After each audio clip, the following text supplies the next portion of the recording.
Fala, galerinha. Vamos lá, galerinha, para mais uma aula de revisão. Hoje o nosso foco é blocos econômicos. Nós iremos destacar as principais características, né, de um bloco econômico, dando ênfase para dois deles. Iremos falar do NAFTA, que é um bloco econômico do continente americano, e iremos falar da União Europeia, que é um dos blocos que já atingiu o seu ápice, né, atingiu o nível máximo de integração econômica de um bloco econômico. Então, vamos lá? Vamos revisar? Bem, então, falando de NAFTA, é de fundamental importância em compreender inicialmente o porquê da integração econômica que esses países, nos últimos anos, eles vêm intensificando. Então, a partir do momento em que o mundo percebeu que o fato de você fortalecer os laços, as parcerias com os países, isso vai acontecer muito pós Segunda Guerra Mundial, né? Que nós iremos ver quando formos falar de União Europeia. Eu vou dar ênfase para esse processo inicial na formação dos blocos.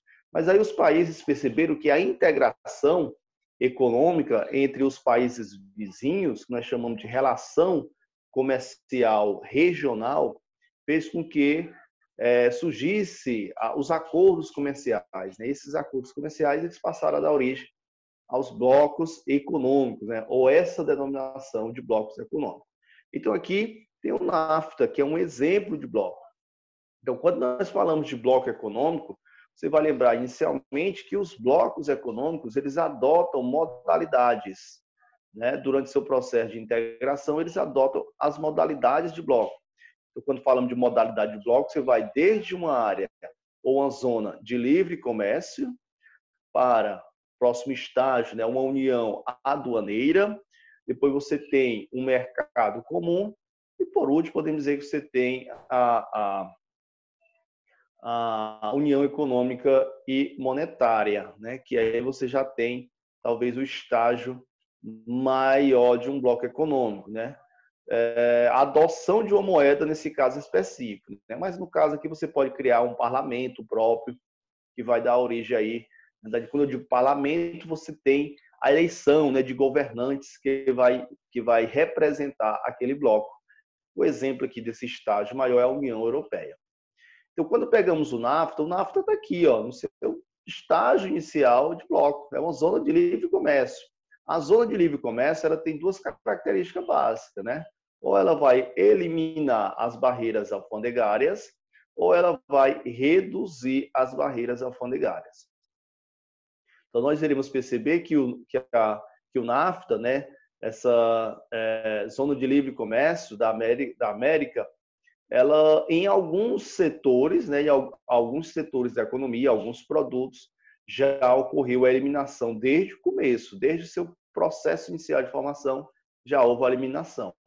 Enquanto que outros produtos ainda, né, estão em processo de redução. Na verdade, houve uma redução em processo de eliminação, porque esse processo seria mais longo, né? São acordos firmados que são para ser atingido em 10 anos, 15 anos, ou até mesmo em 20 anos, para ter a eliminação total das tarifas cobradas.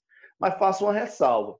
Vendo o sucesso do continente europeu, né, em termos de fortalecimento de sua economia motivado pelos acordos comerciais ou motivado pelos blocos econômicos, os Estados Unidos têm um desejo de integrar todo o continente americano sobre o seu poder, né, sobre o seu domínio. É aí que vai surgir a famosa ALCA, Zona de Livre Comércio, ou Área de Livre Comércio da América. Só que a ALCA ela não atingiu os propósitos iniciais dos Estados Unidos, que era de abraçar todos os países americanos em um único bloco e, assim, lógico, fortalecer a sua economia. Porque se você parar para imaginar, os Estados Unidos ele é o carro-chefe, né? O país de maior economia, de maior produção, de maior consumo. Então, em comparação aos países da América, os outros países da América Latina, são bastante inferiores. E isso iria propiciar um mercado maior para os Estados Unidos. Só que a ALCA ela não atingiu seu objetivo máximo, porque muitos países não concordaram, viram que era muito injusto você fazer uma comparação, né? Vamos pegar um exemplo de exportação. Imagine, por exemplo, um país como o Uruguai, o que ele iria exportar para os Estados Unidos, que poderia gerar riqueza para o seu território, né? Agora, imagine o que os Estados Unidos poderiam exportar para o Uruguai. Então, seria assim como é que eu posso dizer, uma comparação, né, muito injusta em termos de produção entre os dois países. Mas vamos aqui, sem perder muito tempo, para não prolongar nossa aula, falarmos do NAFTA. Então, o NAFTA, Tratado Americano de Livre Comércio. Quais são os países que integram? Então, você tem os 3 países, o México, os Estados Unidos e o Canadá. E aí, nessa parte aqui, eu queria até retornar para o quadro anterior que eu estava, para fazer um pequeno comentário. Então, imagine, os Estados Unidos sempre foi considerado um país de grande importância, né?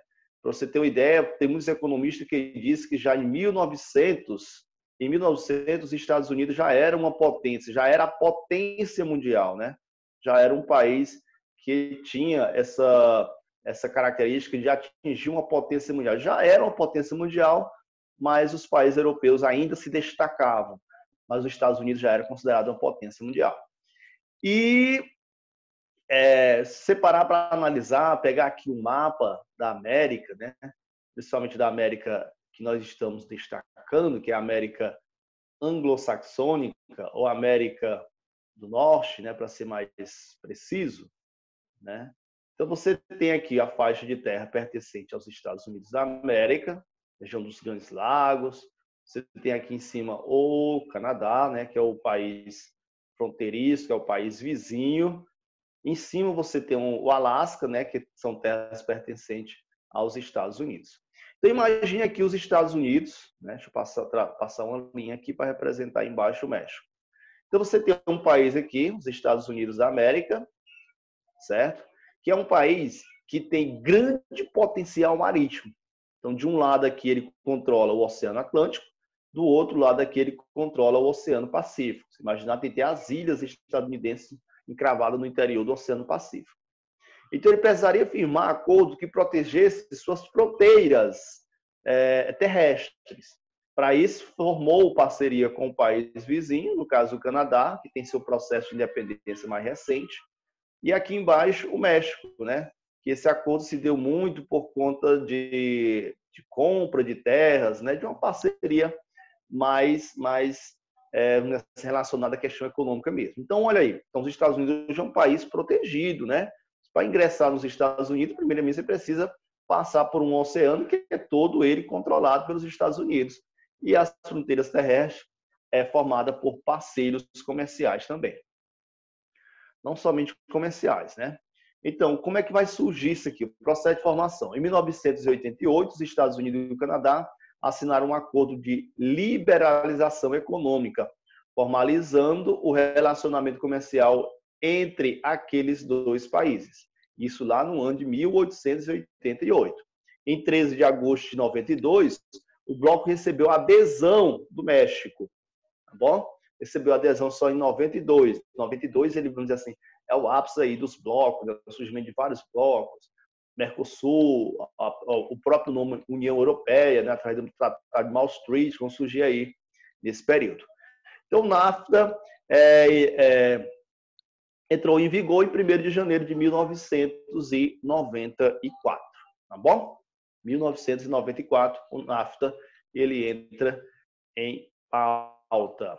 Os objetivos do bloco: garantir aos países participantes uma situação de livre comércio, tá bom? Ressalva aqui, né, a questão de livre comércio, e aí refaço o comentário que essa situação ela não se efetivou ainda por completo, derrubando as barreiras alfandegárias, facilitando o comércio de mercadoria entre os países membros. Reduzir os custos comerciais entre os países membros. No caso, essa redução aqui já fica bem mais nítida, né? Tanto de importação como de exportação. Ajudar a economia dos países membros para ganhar competitividade no cenário de globalização econômica. Eu diria que esse aqui é um dos principais, né? Tornar a América unida e poder fazer frente às economias europeias e de outras regiões que fortalece suas economias com a formação dos blocos, aumentar as exportações de mercadorias e serviços entre os países membros. Então, esses aqui seriam os principais objetivos da formação desse bloco denominado de NAFTA. Outros objetivos: promover condições para a competitividade justa da área de livre comércio, aumentar substancialmente oportunidades de investimento dos países participantes e diminuir a imigração clandestina partindo de mexicanos para os Estados Unidos. Vamos dizer que esse último aqui não se efetivou como os Estados Unidos queria, né? Era um dos principais objetivos dos Estados Unidos. Então, na prática, isso não aconteceu como se imaginava que iria acontecer. Bem, então assim, apresentando para vocês as características do NAFTA, uma zona de livre comércio da América, vamos fazer agora um pequeno histórico de cada país que integra, né? Pegar algumas características de cada um. Primeiramente, os Estados Unidos, México e Canadá, que são os 3 países que formam esse bloco, tá bom? Então, vamos pegar um pouquinho aí da história de cada um para vocês compreenderem melhor. Bom, então, falando aqui de Estados Unidos da América. Primeiramente, entender o seu processo de formação, né? O processo de formação dos Estados Unidos. E aí você vai imaginar o seguinte: lá no processo de colonização, na Europa existia muitos problemas relacionados a perseguições religiosas, relacionadas a conflitos. E os ingleses já tinham posse sobre as terras na América do Norte, certo? Na América do Norte. Isso fez com que houve um incentivo por parte dos governantes de colocar, de incentivar o processo migratório dessas pessoas. Mas, inicialmente, os Estados Unidos ele era uma área de punição, né? Era uma colônia de punição, ou era uma colônia de prisão, tá bom? Ou era uma colônia em que muitos prisioneiros ingleses eles eram enviados para as terras dos Estados Unidos como forma de prisão e ali está distante, né? Não ter a questão das fugas, coisa do tipo.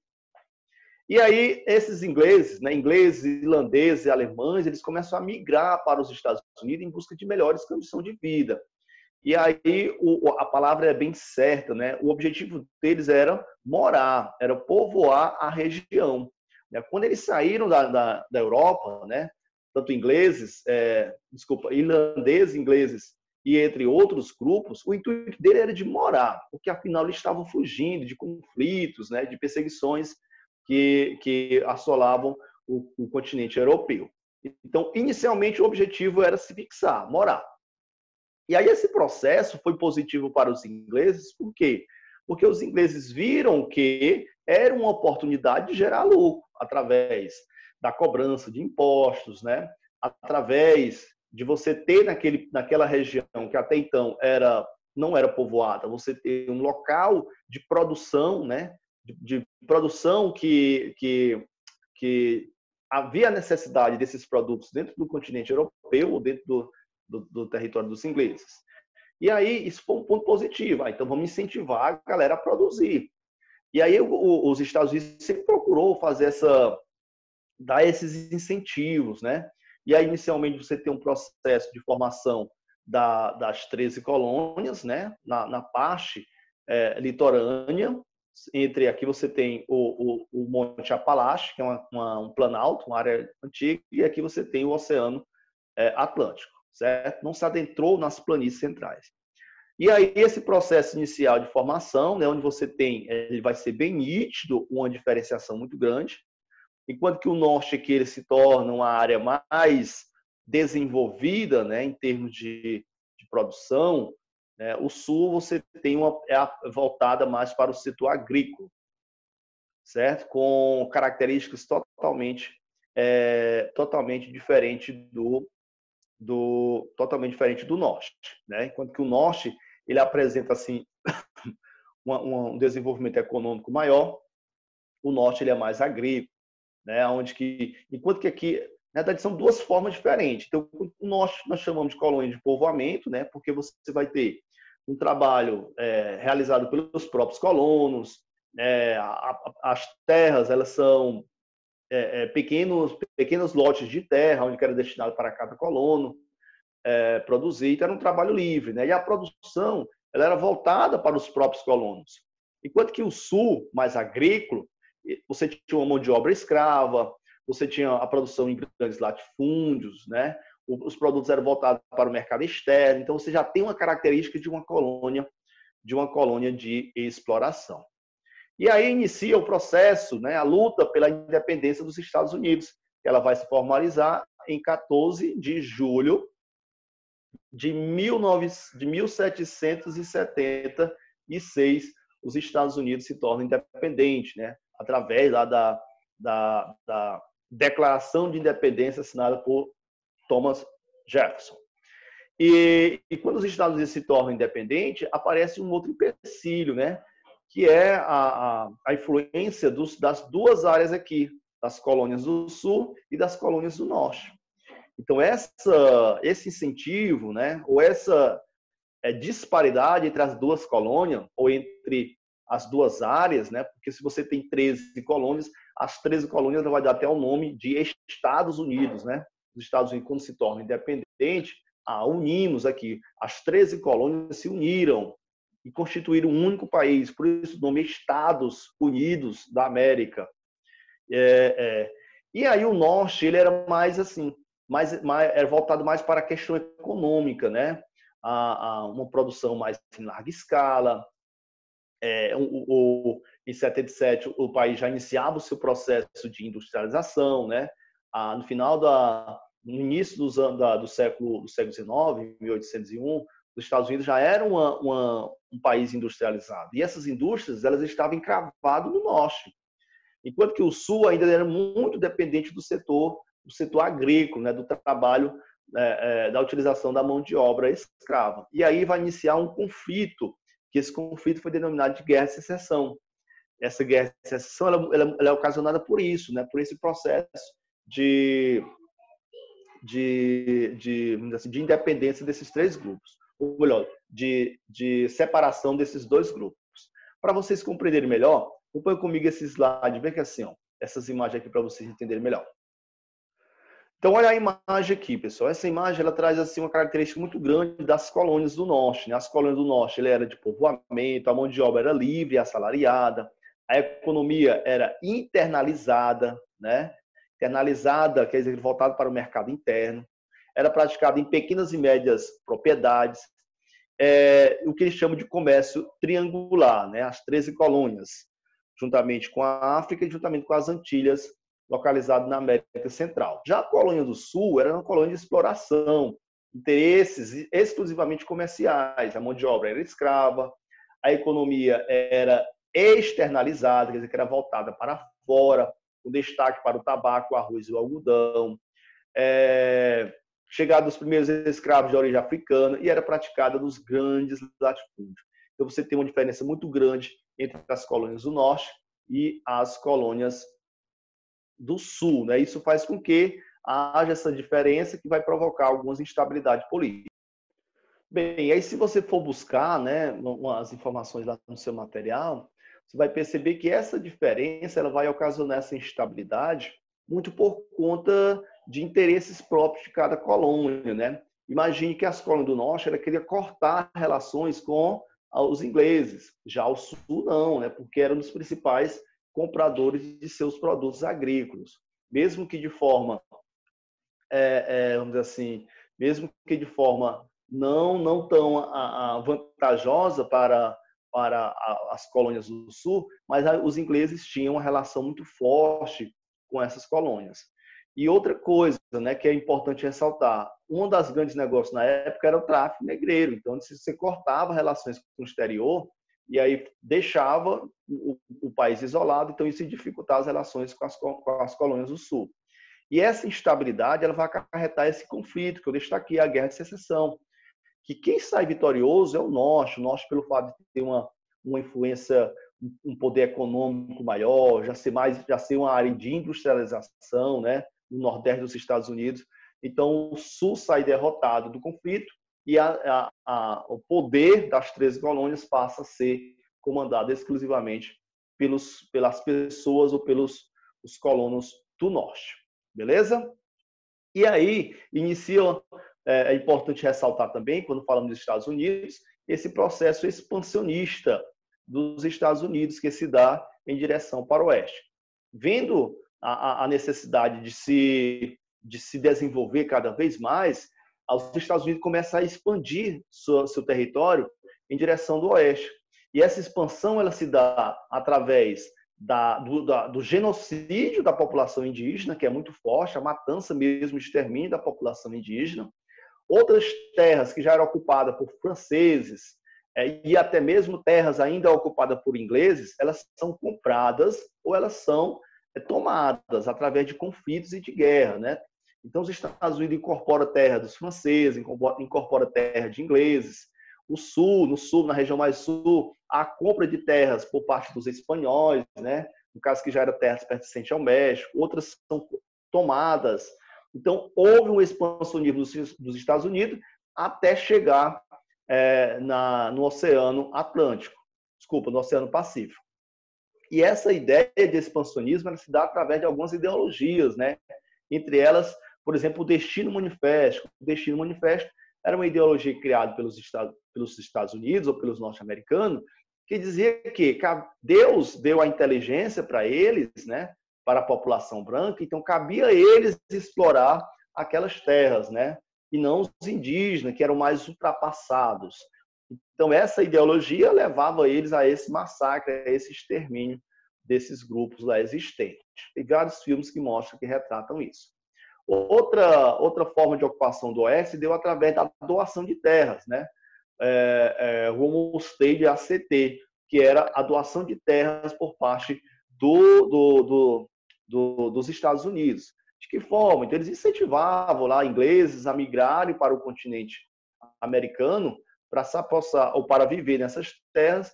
E aí essas terras elas tinham um certo período, né, em torno de 5 anos, que essas famílias tinham que morar e produzir nessas terras para poder as terras serem repassadas para eles efetivamente, né? Então tinha algumas exigências, tinha que ser casal jovem, tinha que ser casado, ainda ser jovem para poder receber essas terras. Então era dado, né? E você imaginar, eram muitos hectares de terra aí, não me recordo agora a quantia, mais de 160 hectares de terra. Então, eram muitas terras dadas para uma pessoa, especificamente para ali desenvolver a sua produção. E aí os Estados Unidos se consolida, né, em termos de território como um país de grande dimensão continental e de grande poder econômico.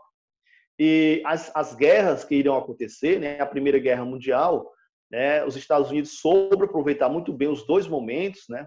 A Primeira Guerra Mundial, os Estados Unidos ele não tem um envolvimento, né? Ou mesmo que o envolvimento aconteça, ele é de forma indireta. Enquanto que a Europa, que era constituída pelos principais rivais econômicos, né? Os europeus, eles estavam no cenário de guerra. Eles viviam o cenário de guerra, então suas fábricas eram destruídas.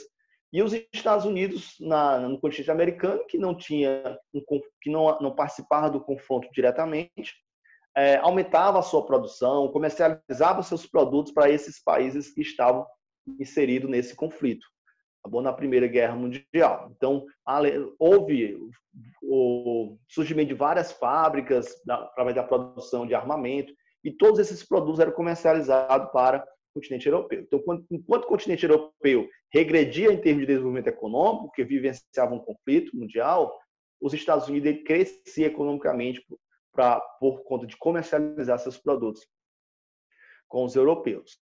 E aí a Segunda Guerra Mundial também, aí os Estados Unidos entram na crise lá da depressão de 1929, né?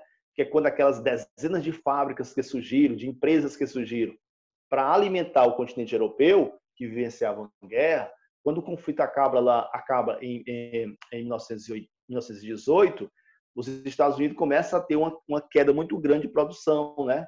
Muitas fábricas começam a fechar, e isso gera instabilidade econômica que vai acarretar na crise de 1929.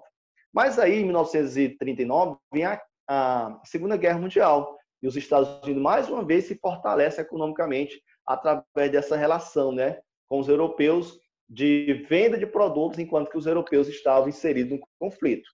Aí você diz, mas professor, os Estados Unidos sim se envolveu no conflito na Segunda Guerra Mundial. Sim, mas não inicialmente, né? Se o conflito inicia em 39 e termina lá em 45, os Estados Unidos, se não estou enganado, só entra em 1942 no conflito. Então ele passa aí 2, 3 anos somente comercializando seus produtos sem nenhuma preocupação. E pós Segunda Guerra Mundial, né? Ainda vem as ajudas financeiras, os empréstimos concedidos pelos Estados Unidos para os países europeus, e aí isso vai acarretar ainda mais o fortalecimento da economia dos Estados Unidos, levando ele a ser a potência econômica militar do mundo. Beleza? Quanto ao Canadá, seu país vizinho, né, que teve um processo de independência mais lento, inicialmente colonizado por franceses e ingleses, os franceses que se fixaram mais na província de Quebec e os ingleses mais na província de Ontário.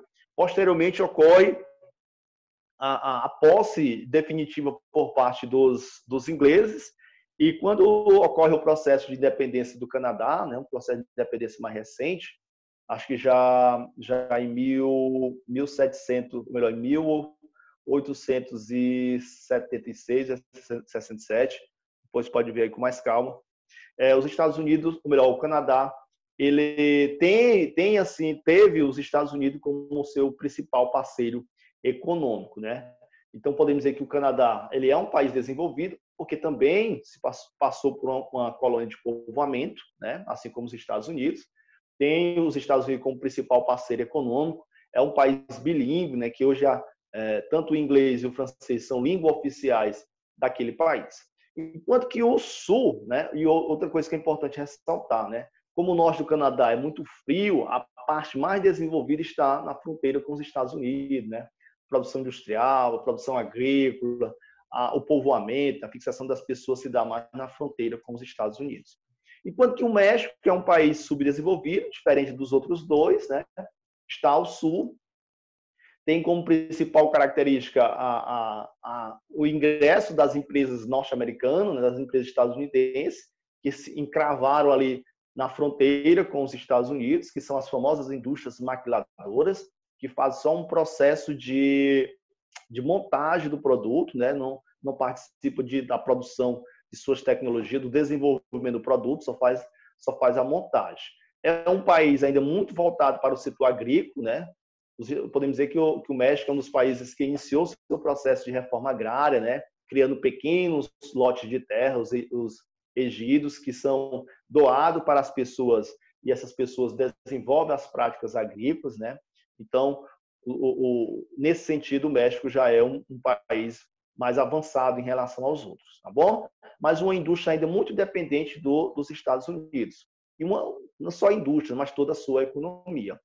Você imaginar todas as exportações industriais e agrícolas, o destino maior dela é para os Estados Unidos. Quando nós falamos de América Latina, o México está entre os 3 países de maior industrialização, né? Ficando atrás aí do Brasil e da Argentina, que são países que também se enquadram como países já de industrialização forte, né? Não altamente industrializado, mas que já tem uma industrialização forte. Bom, então aqui nós paramos, nós falamos sobre o NAFTA e iremos parar por aqui.